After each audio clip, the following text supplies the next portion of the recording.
माता ने बताया कि कौन से पाप इंसान को गरीबी की ओर ले जाते हैं। गौ माता की इस अद्भुत और पवित्र कथा को जो भी व्यक्ति ध्यान पूर्वक सुनता है, उसके जीवन से सभी दुख और कष्ट सदा के लिए समाप्त हो जाते हैं। फिर उसे कभी भी गरीबी और समस्याओं का सामना नहीं करना पड़ता। प्रिय दर्शकों, यह कथा आपकी पारिवारिक परेशानियों का समाधान बन सकती है। इसे देखने मात्र से आपके परिवार की सारी समस्याएं दूर हो सकती हैं। नमस्कार प्रिय दर्शकों, हर हर महादेव। आज की कथा आरंभ करने से पहले आपसे एक निवेदन है। गरुड़ पुराण में कहा गया है कि जो भी कथा या शिक्षा बीच में छोड़ दी जाती है, वह व्यक्ति के लिए पाप का कारण बनती है। इसलिए कृपया इस कथा को अंत तक अवश्य सुने। यदि आप एक सच्चे सनातनी हैं और भगवान श्री राम में अटूट आस्था रखते हैं, तो अभी इस वीडियो को लाइक करें, चैनल को सब्सक्राइब करें और कमेंट में जय श्री राम लिखकर अपना समर्थन दिखाएं। तो चलिए प्रिय दर्शकों, बिना किसी विलंब के आज की प्रेरणादायक कथा शुरू करते हैं। प्रिय भक्तों, आज की कथा बहुत ही हृदय स्पर्शी है। इसमें हम जानेंगे कि गौ माता ने इंसान के कौन से पापों को उसकी गरीबी और दुख का कारण बताया है। साथ ही यह भी जानेंगे कि वे कौन से 3 लोग हैं जिनकी वजह से घर में हमेशा कष्ट और अशांति बनी रहती है। जिस घर में इन 3 लोगों का वास होता है, वहां मां लक्ष्मी का कभी प्रवेश नहीं होता। प्रिय भक्तों, एक समय की बात है जब भगवान शिव और माता पार्वती कैलाश पर्वत पर विराजमान थे। शांत और दिव्य वातावरण में दोनों पृथ्वी लोक के सौंदर्य का आनंद ले रहे थे। तभी माता पार्वती ने भगवान शिव से कहा, हे नाथ, हमें पृथ्वी लोक पर भ्रमण किए हुए बहुत समय हो गया है। मेरा मन कहता है कि आज हमें वहां जाकर भ्रमण करना चाहिए। भगवान शिव मुस्कुराते हुए बोले, हे उमा, तुमने सही कहा। आज हमें पृथ्वी लोक पर जाकर देखना चाहिए कि वहां क्या हो रहा है। यह कहकर भगवान शिव और माता पार्वती पृथ्वी लोक पर प्रकट हुए और एक सुंदर बगीचे में एक विशाल वृक्ष की छाया में बैठ गए। वहां चारों ओर हरी भरी घास फैली हुई थी और कई गायें उस घास को चर रही थीं। तभी उनमें से एक गौ माता भगवान शिव और माता पार्वती के पास आकर खड़ी हो गई। गौ माता ने विनम्रता से झुककर कहा, हे देव, आपके दर्शन पाकर मैं धन्य हो गई। मेरे मन में एक प्रश्न है जिसका उत्तर मुझे अब तक किसी भी संत या ज्ञानी से नहीं मिल सका। कृपया मेरे इस प्रश्न का उत्तर दें। भगवान शिव ने गौ माता से कहा, पूछो गौ माता, तुम्हारे मन में क्या प्रश्न है। गौ माता ने कहा, हे प्रभु, इंसान को किस पाप के कारण गरीबी का सामना करना पड़ता है, और वे 3 लोग कौन हैं जिनके प्रभाव से घर का सर्वनाश हो जाता है।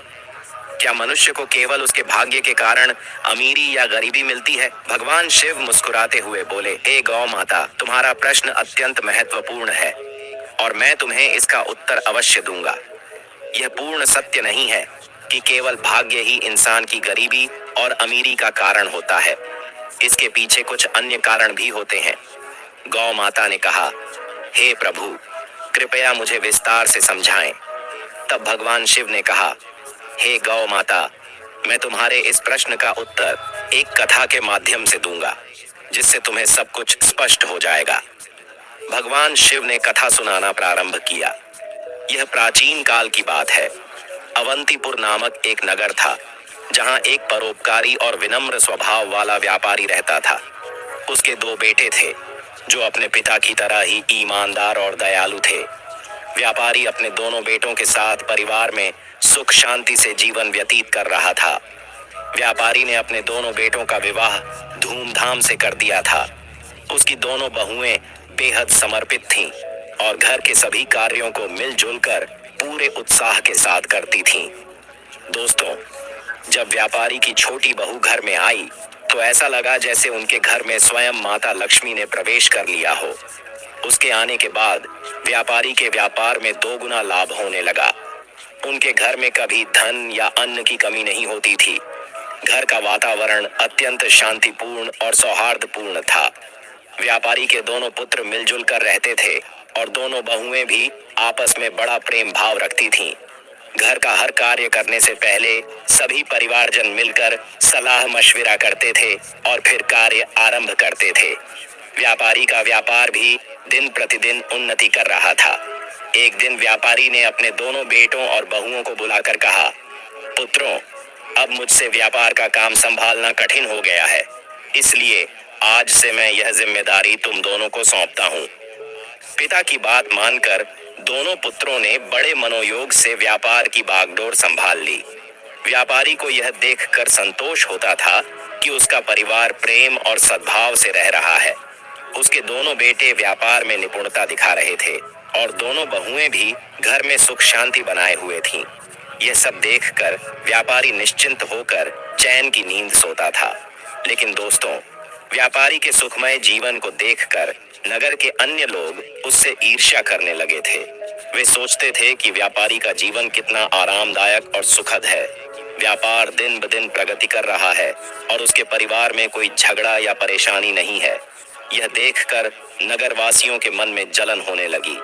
भगवान शिव ने गौ माता से कहा, हे गौ माता, जैसे एक बड़ी मछली तालाब में छोटी मछलियों को फलते फूलते देखकर भयभीत होकर उन्हें निगलने की कोशिश करती है, वैसे ही मनुष्य दूसरों की प्रगति देखकर उन्हें पीछे खींचने का प्रयास करता है। इंसान अपनी सफलता से जितना पर पूजा पाठ के लिए बुलाएगा। दोस्तों, यह कहानी कैसा लगा? अच्छा लगा तो हमारे चैनल को सब्सक्राइब जरूर करें और वीडियो को लाइक करें। धन्यवाद।